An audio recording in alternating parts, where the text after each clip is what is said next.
Hello, everyone joining us this evening. Thank you so much for coming to this Corsair chat. We have a few people trickling in. We've got about 1 more minute, and then we are going to go ahead and get started.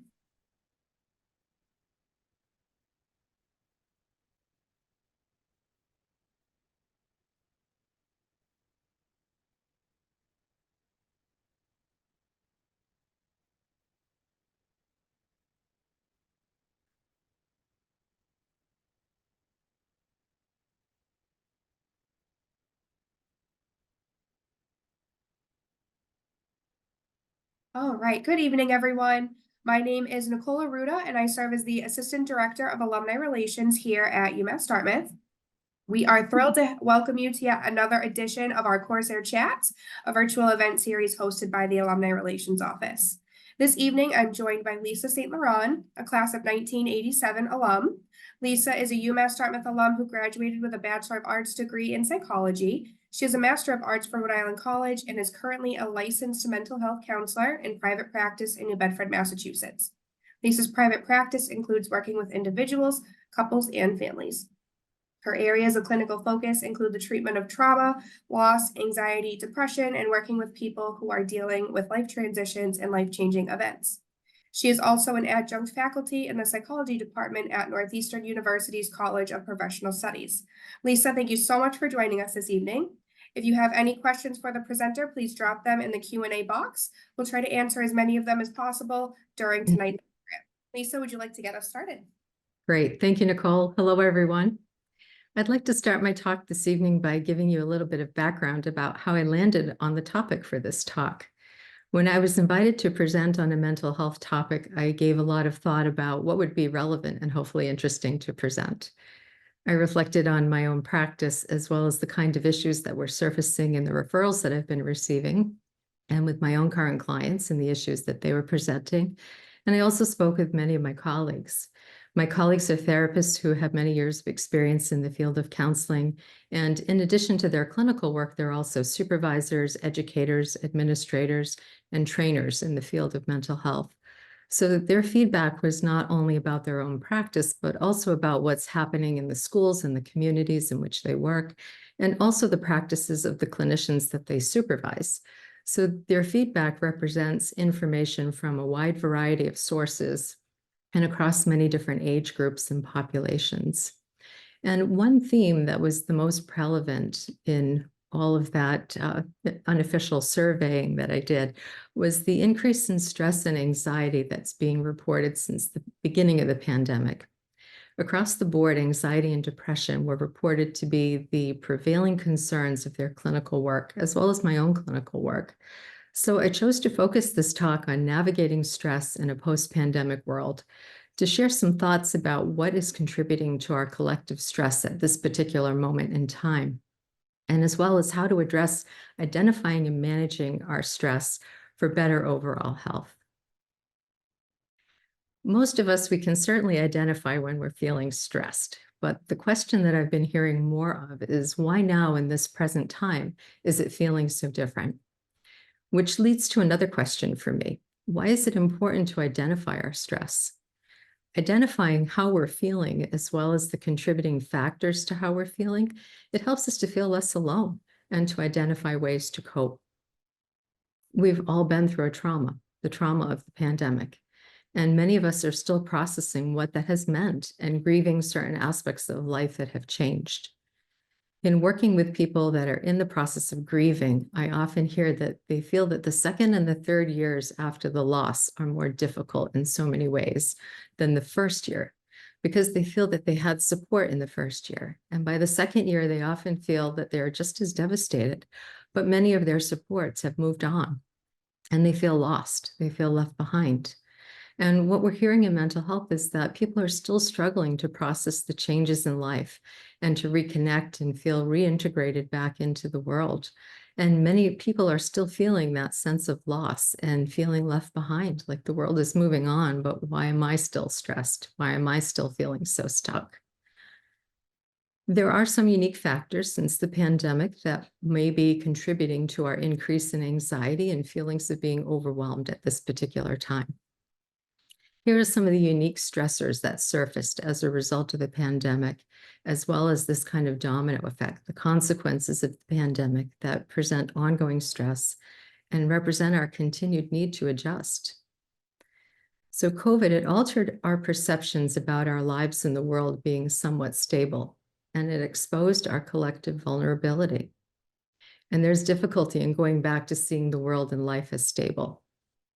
The pandemic increased our uncertainty about the world, compounded by other world events that were also co-occurring. People are continuing to express this acute awareness of vulnerability, which is contributing to an overall increase in anxiety experienced individually. There's also been a tremendous loss of life due to COVID. According to the World Health Organization, there have been just over 7 million COVID deaths worldwide as of January 2024, 1.4 million attributed to US deaths. Even the way that we experienced death was different during COVID, with a lack of ability to be able to grieve in the usual way, to mourn collectively and engage in the rituals of death that help us to grieve with support from family and friends. Someone said to me during the pandemic, "Never have I had to worry so much about everyone I know all at the same time," which to me just so eloquently expressed the amount of stress that people were feeling about themselves and their loved ones at this time. And for some people, that level of anxiety about safety never subsided. There are also people still dealing with long COVID or other health issues or mental health issues that may still be struggling to get back to resuming their pre-COVID lives. And we've also seen societal changes with changes to how we work and supply chain difficulties, inflation, to name just a few of the ongoing stressors that we've been experiencing. Other contributors to stress are factors that can be grouped into a category that we can call ambiguous loss. Ambiguous loss is a phrase that was coined in the 1970s by Dr. Pauline Boss. She's an educator and a researcher in family therapy.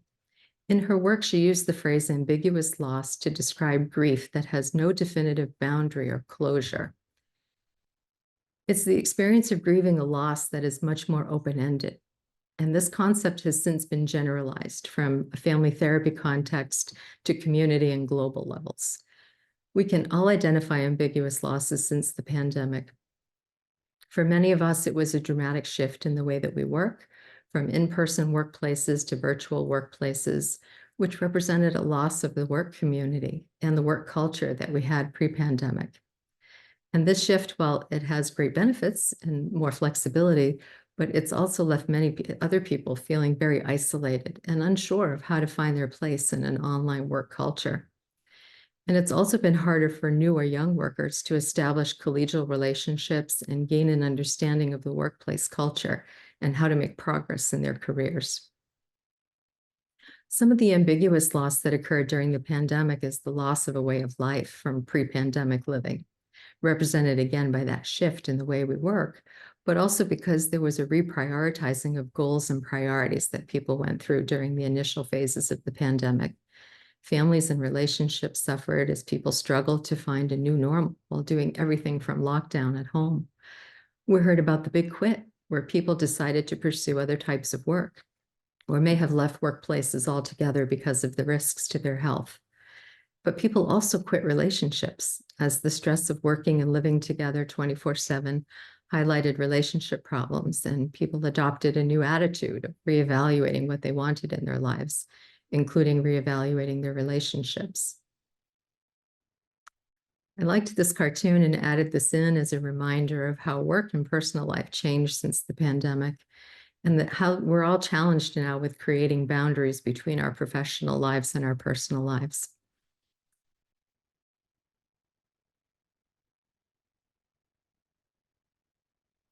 Additional areas of ambiguous loss in the workplace were also represented in the people that disappeared. There were many older people and people with health risks that retired, leaving in some cases more suddenly and without the same type of planning and transfer of knowledge to that next generation of workers. Many employees across varied fields are often citing in therapy and just in conversation that you hear that they're overworked and they're not properly trained for the position that they're in, or they're finding themselves covering multiple roles because there's still a shortage of staffing. There was also a loss of providers that just left their fields. Some particularly hard-hit industries include the medical field, direct care jobs in hospitals, nursing homes, and rehab facilities. Also in the field of education and in mental health. These fields were really strongly impacted by COVID, and replacing workers is difficult due to the nature of the work and the level of training needed. And also burnout continues to be an issue amongst workers in these fields. And burnout is partly due because the intensity of the work during COVID was so tremendous, and also that these fields dealt with a great number of losses during COVID, and it takes time to recover from this. And there was no pause button to give people time to grieve and regroup since COVID.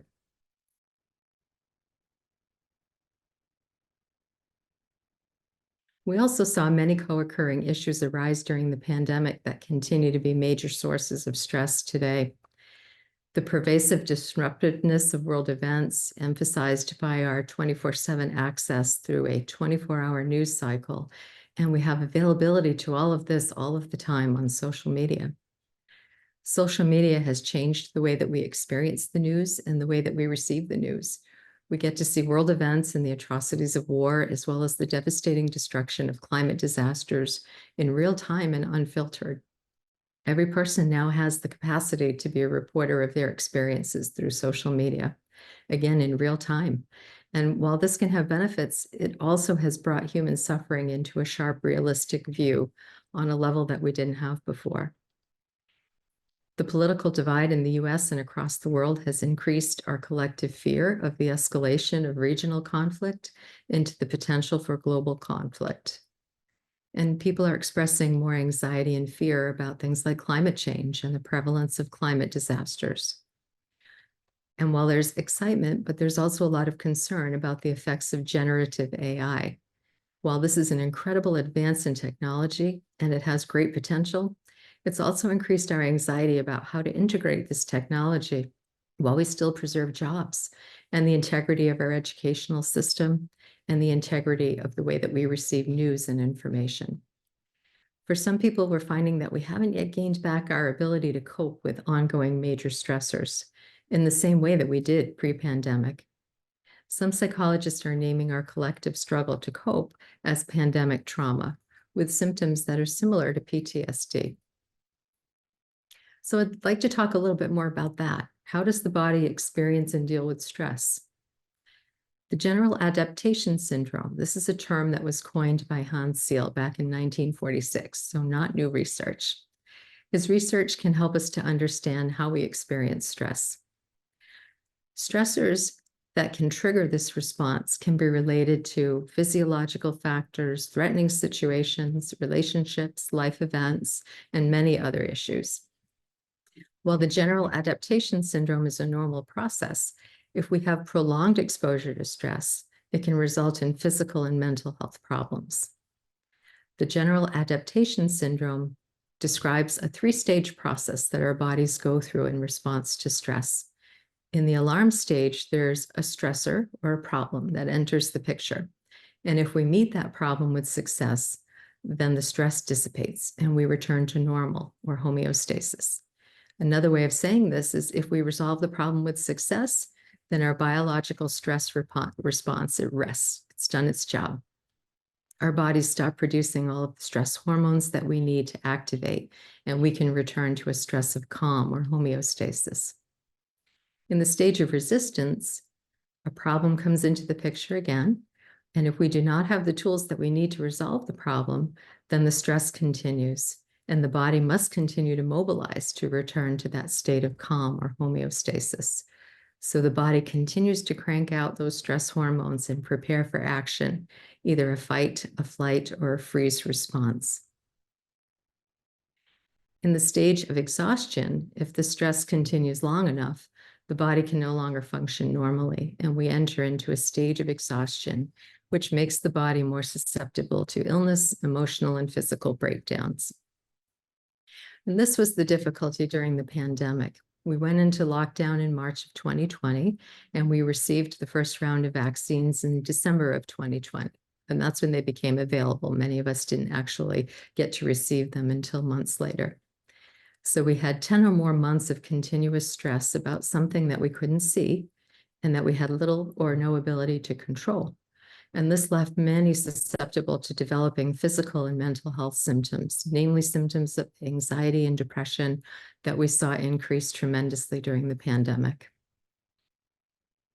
Here's a description of post-COVID stress disorder, a term that was coined by Dr. Joanne DeFeed of New York Presbyterian Weill Cornell Medical Center. Her research notes that people may still be experiencing an increase in feelings of things like moodiness, with difficulty sleeping, difficulty concentrating, intrusive thoughts, irritability, and anxiety. COVID was this invisible threat that escalated our anxiety and our sense of hypervigilance. And this response is natural and it's evolutionarily helpful. But sometimes our bodies just don't know how to recalibrate and reassess our new level of risk. And even after the trauma has subsided, we may continue to feel we're in danger, especially since COVID was an invisible enemy and we had limited resources to deal with it for so long. And also because COVID remains a real threat to those people that may have health issues or some mental health issues, as well as to the older population. Because we were all in a state of hypervigilance for such a long period of time, this can lead also to maladaptive ways of coping, like avoidance behaviors, or coping through other maladaptive methods, like an increased use of substances. After a trauma, another issue may present in that our feelings of anxiety can generalize to other situations that didn't create anxiety for us before the trauma, but because, again, our bodies are having difficulty letting go of the need to stay in hypervigilance. There's also ongoing grieving that's happening for the losses that occurred during COVID, and that continues to add to these post-COVID stress symptoms. Some people may be at a higher risk for these symptoms than other people, depending on their pre-COVID functioning and individual risk factors for stress. And here I'd like to add a word of caution, namely that we shouldn't jump to judgment when it comes to understanding our mental health. Mental health is really complex, and it's an interchange between our genetics or our biological makeup, our physical, social, and environmental factors.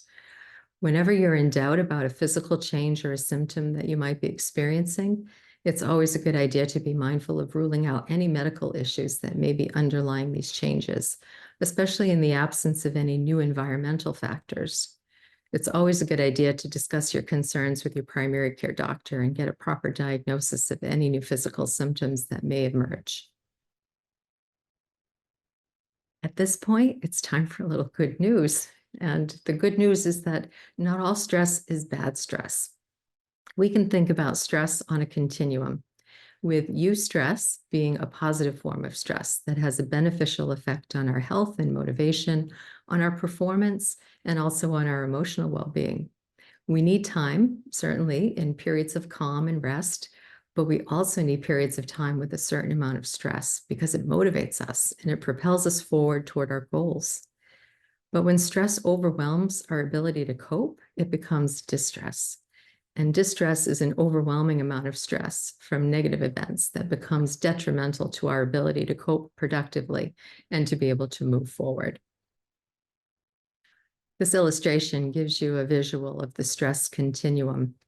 Our bodies prefer to be in a state of calm, but we also need time in periods of eustress. When our stress levels reach the peak of the bell curve, we're also at our peak performance. And when stress levels exceed this amount, then we enter into distress and our ability to perform also drops off. Distress has many definitions, but most definitions characterize distress as an aversive negative state in which we fail to adapt and cope, and we don't return to physiological calm or psychological calm. The goal is to manage our stress so that we are staying either in a state of calm or in a state of eustress.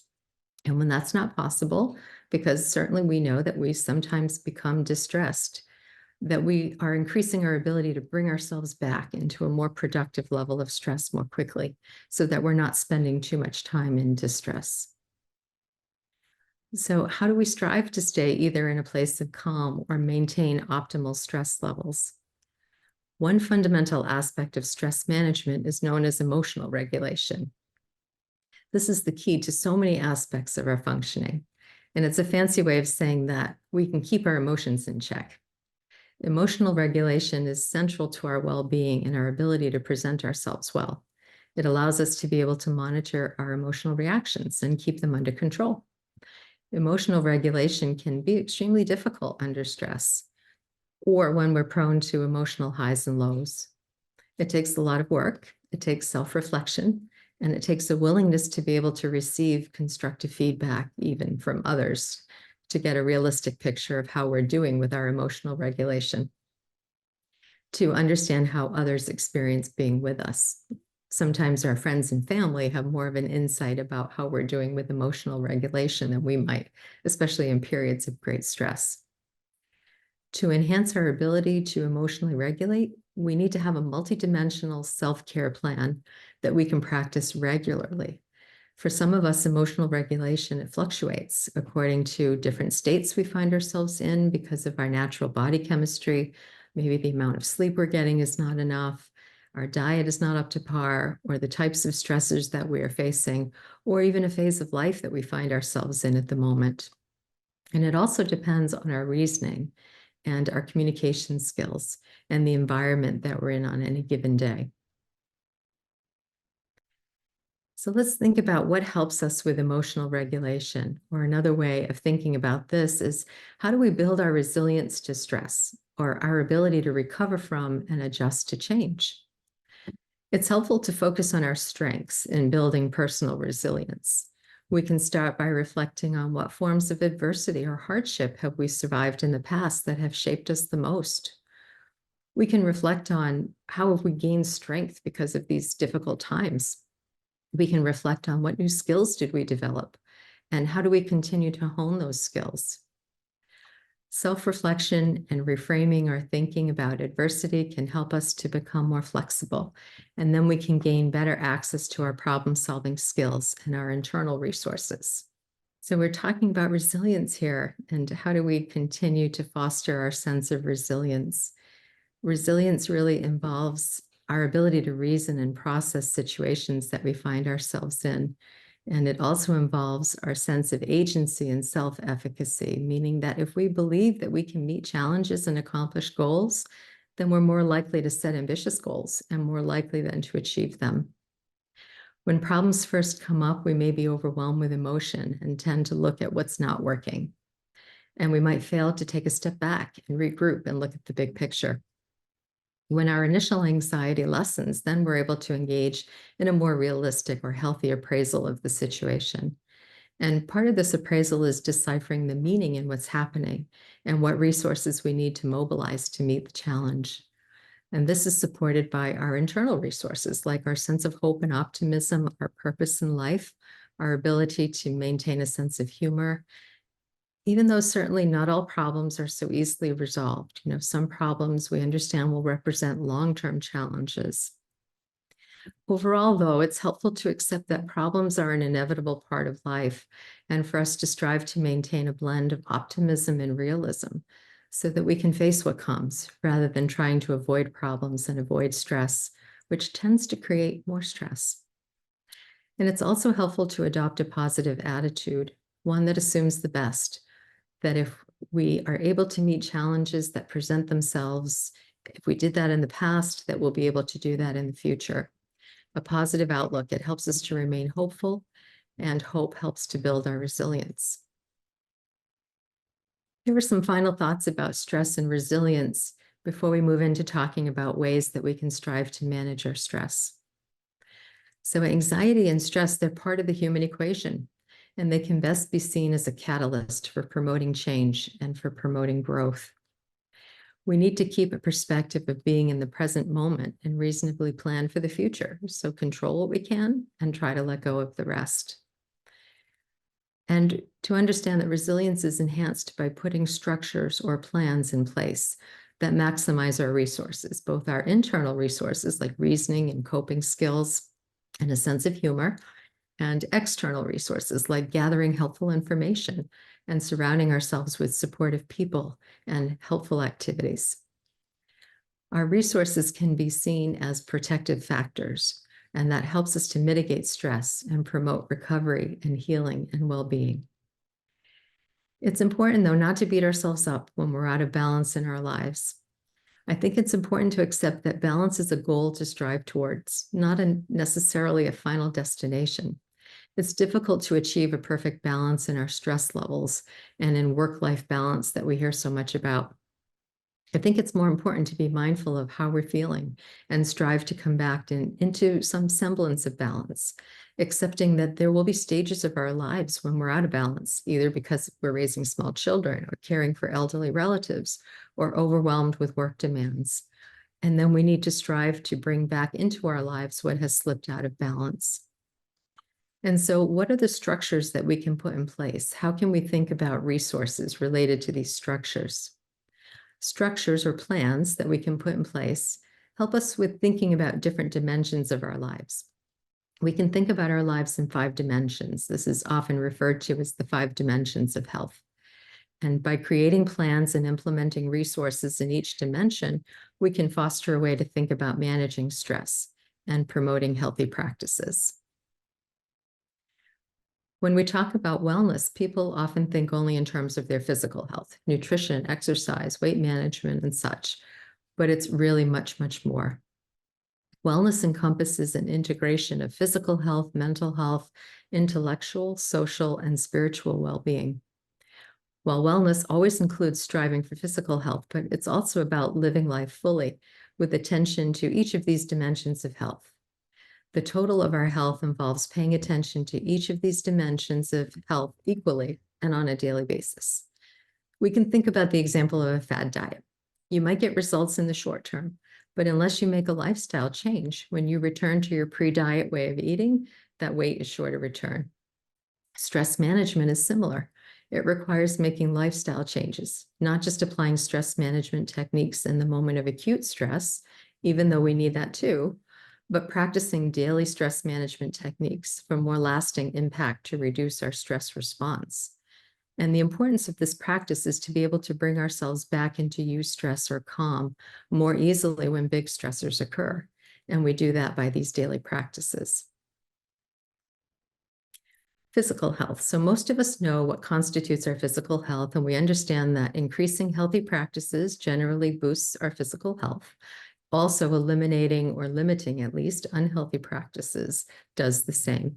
And here are some of the most basic considerations. So for adults, getting enough sleep, 6 to 8 hours usually, while you also limit technology use before bed that might interfere with your sleep or your ability to concentrate. Incorporating proper nutrition, hydration, physical movement, getting regular medical care, while also doing things like limiting or eliminating fast food and processed food, limiting or eliminating substance use, alcohol, drugs, caffeine, nicotine. We have a good understanding of what constitutes physical health and how to put structures in place to support our health. We know we can do things like joining exercise classes or the gym. We can join support groups for weight loss or addiction, regular visits to your doctor, and following medical advice for your own particular health concerns. Increasing your education about your health issues through reading and research. These ideas are really well talked about, but we tend to hear less about the importance of the other 4 dimensions of health. So I'd like to spend a little more time talking about how we can support the other dimensions of health, the one that get a little less press. Although since the pandemic, mental health is gaining much more attention in our general focus, which is great. Our mental health, it refers to our emotional and psychological well-being. It affects how we think, how we feel, how we act, and it also determines how we handle stress, how we relate to others, and how we make healthy choices. We can think about mental health and what constitutes a healthy environment for our mental health by looking at both internal environments and external environments.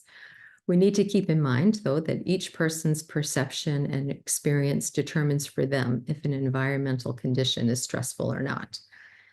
We can boost a positive internal environment by doing things like practicing mindfulness, developing gratitude practices on a daily basis, fostering an attitude of optimism, finding positives in situations, working on our sense of hopefulness, seeing problems as challenges to be solved and not problems or obstacles. This is known as the power of yet, which is a concept developed by Dr. Carol Dweck. She's an educational researcher out of Stanford, and she did research on children who were encouraged to think about accomplishments as they're just not there yet. So problems weren't problems, but they were challenges. And what happened was when kids were, when they had this attitude fostered in them, that they were much more determined and they persisted and they tended to feel more hopeful that they just weren't there yet. While children that didn't have that attitude were more likely to give up and quit. So it's a small word, but with a huge impact, the power of yet. Also letting our mind wander and seeking out the benefits of silence. Research has found that silence has a great positive impact on relieving stress and tension and replenishing our mental resources like creativity. Silence also taps into what's called the brain's default mode network, meaning that the brain needs silence to process, and that when the brain's experiencing quiet and not fully engaged with lots of external stimuli, then it can access things like our inner thoughts, our emotions, our memories, our ideas. And engaging this network helps us to make meaning out of our experiences and tap into our creative process. In terms of creating a positive external environment, we can consider things like, are we dealing with a lot of air and noise pollution? And what can we change about that? Is there overcrowding? How's the lighting? Is there too much smoke or clutter? How's the temperature? And is technology causing unneeded distractions for us? Can we do things like shut off notifications? And managing our internal and external environments certainly helps to boost our mental health. I've included here some resources that I love for tapping into mental health articles. Most of these are newsletters. There's the Greater Good Science Center out of Berkeley, and UC Berkeley produces this happiness calendar once a month, and it's just wonderful for articles that they include about boosting your mental health. And they include parenting articles as well as mental health articles, and it's well worth signing up for that. And then the National Institute of Health, Mental Health, they also provide great newsletters on mental health topics. And Very Well Mind is also a great newsletter for mental health topics. I've also included Insight Timer. This is a meditation and stress management app. And this is a really comprehensive app. They include courses and lectures, all sorts of guided meditations, calming music. They have many, many resources that you can tap into. And at last writing, this was still a free app, which is great. Free is good. We like free. Our intellectual health. How do we think about our intellectual health? Our intellectual health or wellness, it encourages our creative abilities and finding ways to expand our knowledge and skills. When we can work on being more flexible in our thinking, then we can gain better access to our problem-solving skills and resources. Intellectual wellness can be developed throughout our lifetime with personal and professional development, cultural and community involvement, and a commitment to being a lifelong learner. I loved these cartoons because I thought they spoke well of the challenges that we face and how we're managing living in a chaotic world. The quest to stay informed without getting overwhelmed.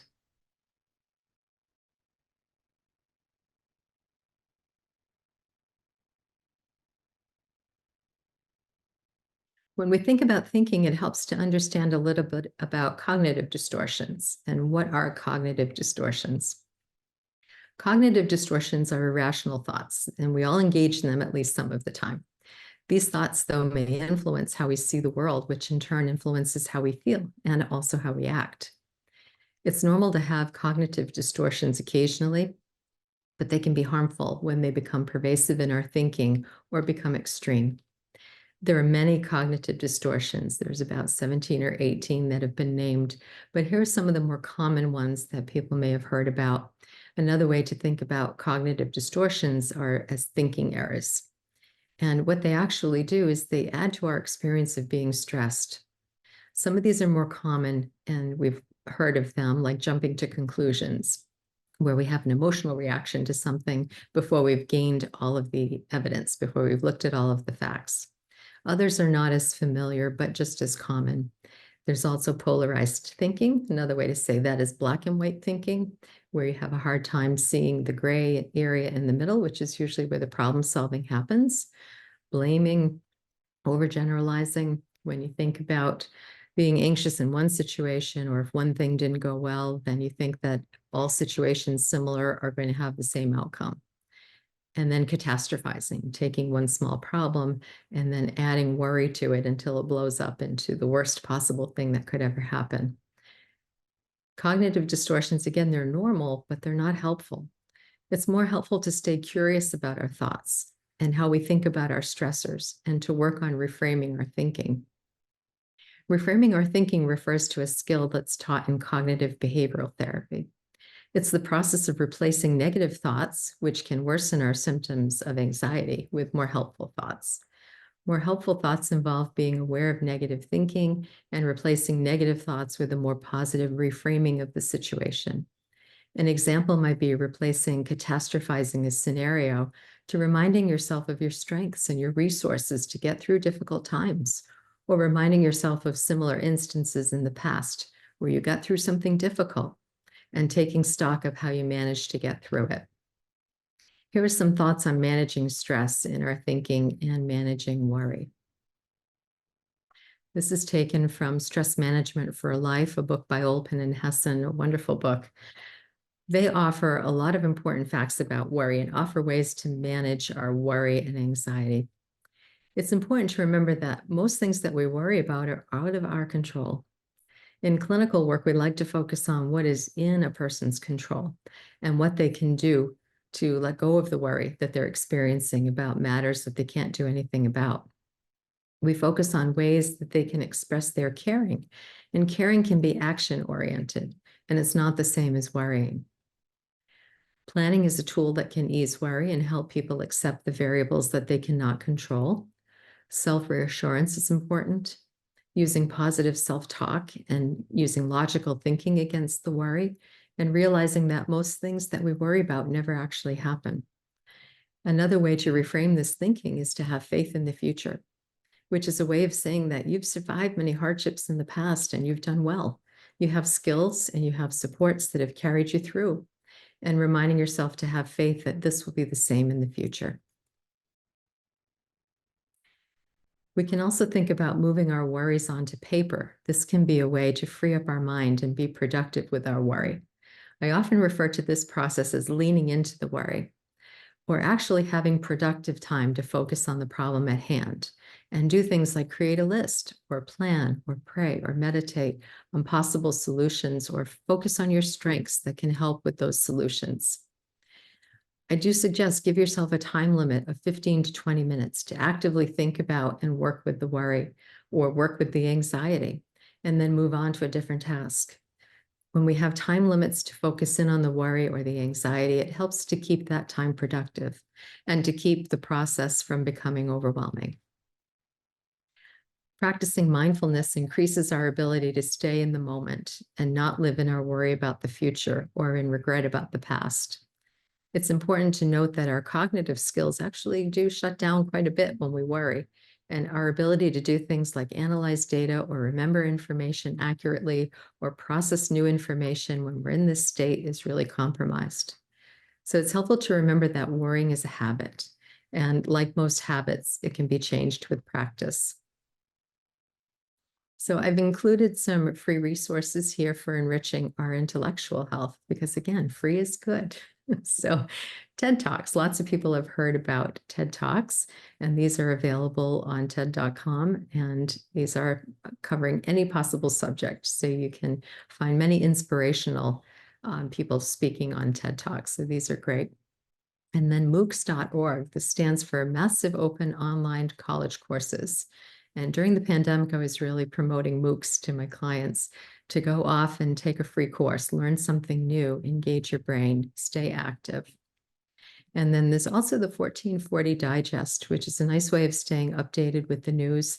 This is a daily news feed newsletter that you can sign up for. And they always include human interest and human kindness stories, which I find really uplifting and as a balance to all of the unfortunately not uplifting news that's going on in the world. And also not to forget about our local libraries. Libraries have great programming. They have lectures, they have library passes where you can access museum passes and passes to other local attractions in your community. There's also the Library of Things where you can borrow items, not just books, and also book clubs. And so out of the library, you can not only get a boost to your intellectual health, but also to your social health, which we'll also get to. And in thinking about your intellectual health, consider the benefits of learning something hard. This is just an aside, but instead of spending time in activities that are rote, consider learning something that challenges you and helps you to create new neural pathways for the health of your brain. This is research by Lisa Feldman Barrett, a Northeastern psychologist and researcher, who's looking at the benefits of learning hard things to the brain and developing, again, more neural networks. So let's talk a bit about our spiritual health.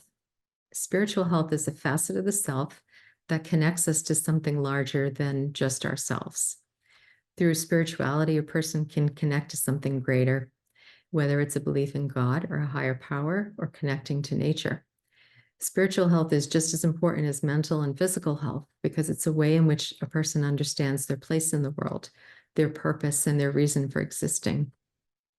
Spiritual health can help people to cope with stress and maintain their psychological well-being. Some ways to promote spiritual health would be through meditation, prayer, and practices of faith, practices of gratitude, practices of compassion and charity, engaging in activities that bring you into a state of awe, which for many people is often a state they can get into when they're out in nature, and connecting to a higher power in ways that resonate with you individually. Enriching your spiritual health can also bring you into community with others, and that has great benefit to physical and mental health as well. And finally, the fifth dimension of health is our social health. Our social health refers to the ways in which people create healthy and positive interpersonal relationships with one another. Our social health collectively suffered during the pandemic. There's no doubt about that, with different age groups feeling the effects in really different ways. Like children, they lost time developing social skills and reaching important social milestones. Teenagers that were entering high school or older teens that were entering college, they lost important time to form social bonds and learn how to navigate campus life. The elderly that live alone dealt with isolation and loneliness that continues to have an effect on mental and physical health today. It's not an easy task for many of us to rebuild our social, academic, and professional relationships. For many of us, our acquaintance network of relationships may have all but disappeared during the pandemic, and it takes a lot of effort to rebuild those social networks that took a lifetime to create, as well as a willingness to reach out and be vulnerable and make an effort to reconnect with people. Here are some thoughts on rebuilding those social connections and improving the health of relationships and connection. So it's important to evaluate what is the health of our relationships post-pandemic, and make personal changes that enhance those relationships, like maybe saying yes more or no more. And this is an individual consideration. Some people need to be saying no more, and that means that they need to be creating more healthy limits and boundaries for themselves, while other people may need to be saying yes more often, and that might mean that they need to take more chances and break out of their comfort zone a little bit more to connect with people. We should also think about engaging in mutual relationships. Is there as much give and take going on? And then practicing healthy communication, honing your listening skills, and practicing direct communication. Here are some thoughts and resources for building our social health. I think it's important to make efforts to connect with others on a daily basis, especially for all of the folks that now are working from home and may struggle to have these connections every day. Spend time outside of your house. Go where others are congregating, like the library, a park, or a coffee shop, and maybe combine work with being somewhere outside of your house. Volunteer, join an organization or a community group. Social media does have some great ways to be able to connect us with others, but again, do it with caution and with time limits so it's not taking away from other healthy activities. Join a support group, take a class, or join the local Y or a gym, which is also a great way to connect with maybe local sports leagues that are going on. So, as we continue to recover from the effects of the pandemic, there are a few considerations to how life, I think, has intensified since the pandemic and how the current moment we're living in needs to be managed with attention to our 5 dimensions of health that we've just talked about. Particularly, how much that we have at our fingertips all of the time, and how much more we've come to rely on technology since the pandemic. And though certainly we're fortunate to have so much available to us through online resources, but too much of a good thing, as we all know, can also become detrimental. We're now more than ever in history, we're more responsible for having to create our own boundaries and limitations on these resources. Otherwise, we become susceptible to binging, losing time scrolling. We lose money and energy on resources that can easily cross over into addictions. In the book Dopamine Nation by Dr. Anna Lemke, she explores the pervasive impact of dopamine in modern society, particularly in the context of addiction and excessive consumption. Dr. Lemke argues that our contemporary culture has such an emphasis on instant gratification and constant stimulation that it's led to widespread addiction to behaviors like social media use, gaming, substance use, online shopping, binge watching, social media, pornography, and online gambling. She emphasizes the role of dopamine, which is a neurotransmitter associated with pleasure and reward, in driving these addictive behaviors. And she suggests that once we understand the dynamics of dopamine, that it can really help us to regain control over our habits and lead more fulfilling lives. And through her book, she advocates a shift toward more mindful and intentional living in order to break free from these dopamine-driven behaviors.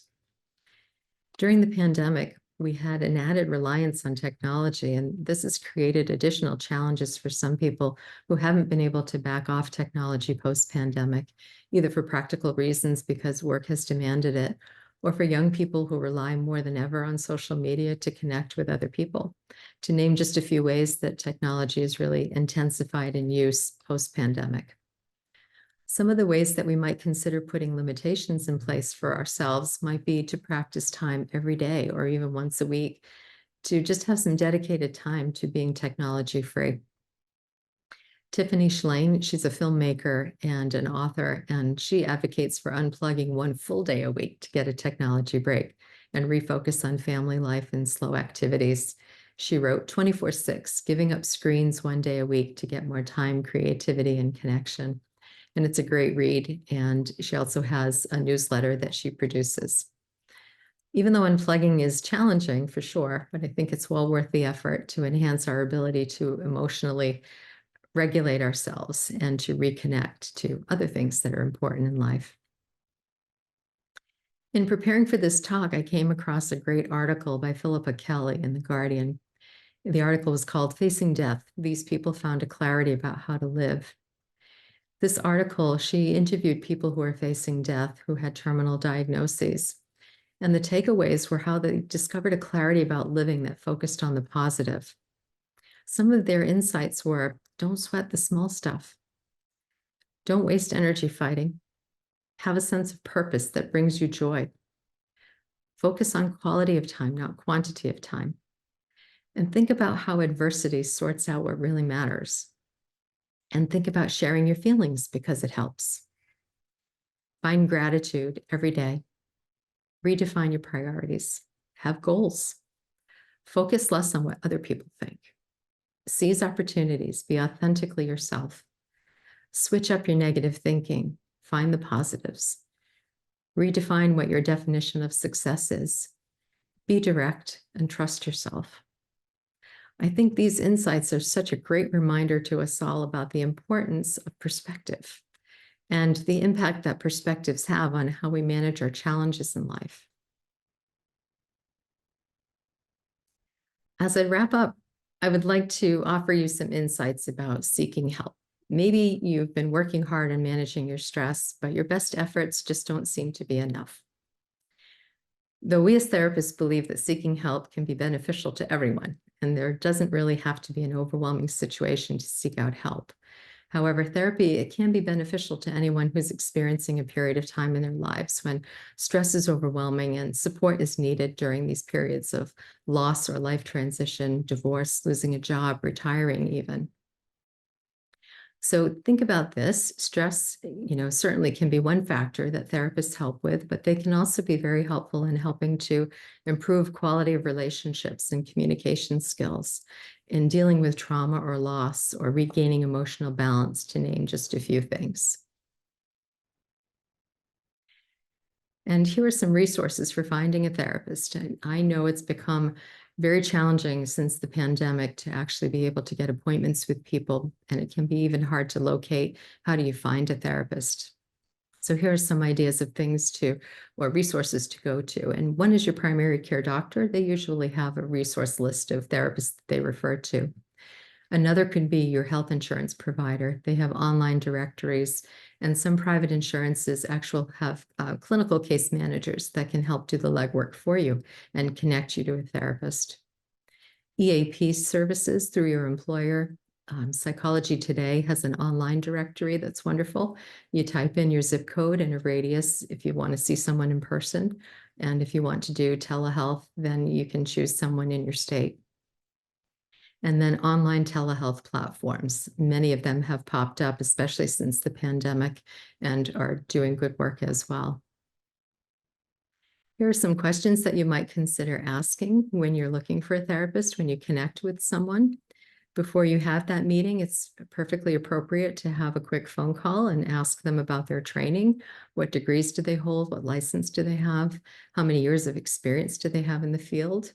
What kinds of treatment or therapy do they practice? And what are the advantages or disadvantages of the different approaches, including how do they handle medication? Do they work with a medical provider that handles that piece for them? How will you decide together on your individualized treatment plan? How much will treatment cost, and how is cost handled?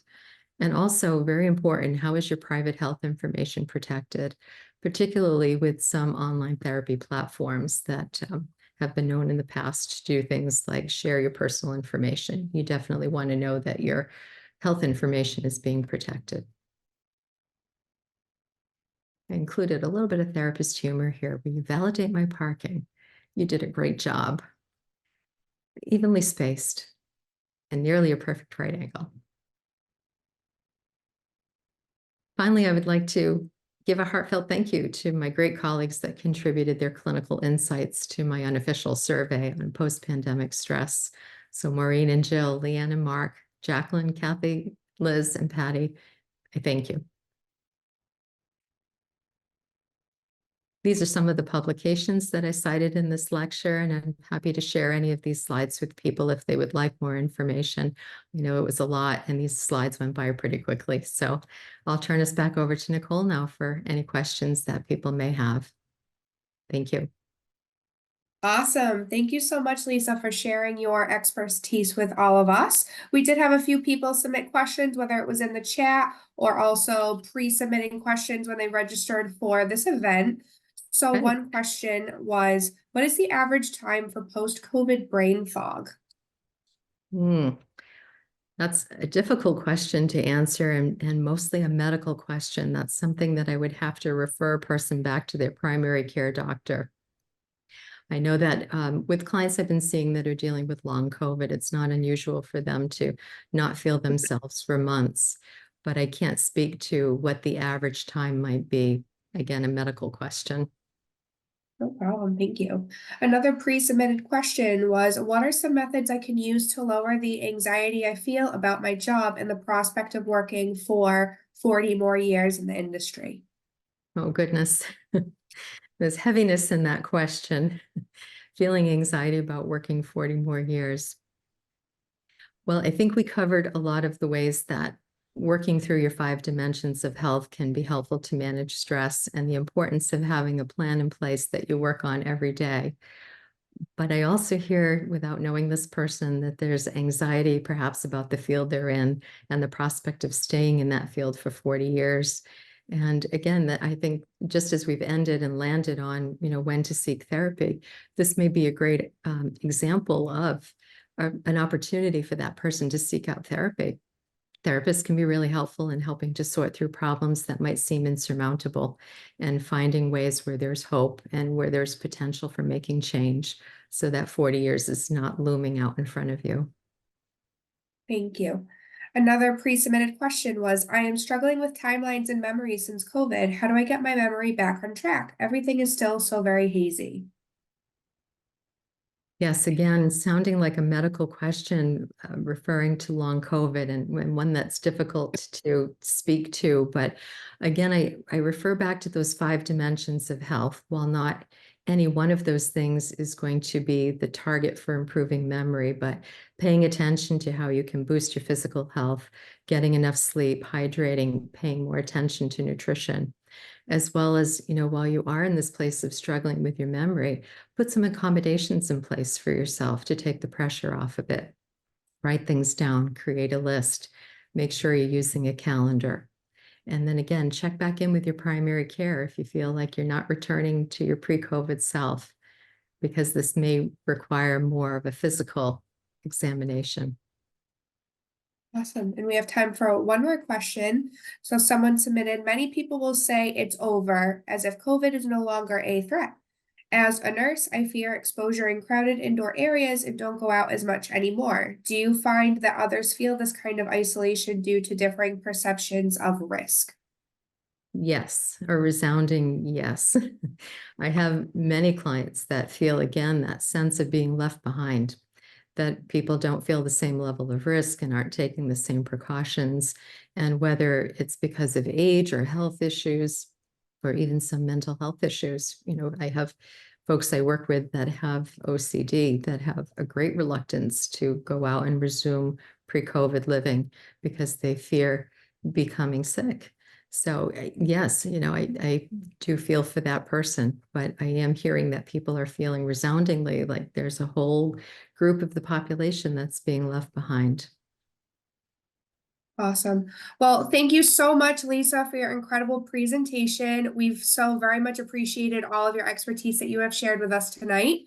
Audience, thank you again for joining us. We have some exciting virtual and in-person events coming up, including another Corsair chat in March on the Art of Engineering with alumni Mike McCarthy. We have our in-person senior shift on campus, as well as our annual alumni awards in April.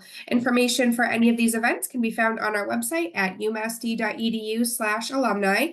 Thank you and have a wonderful evening, everybody. Thank you, Nicole.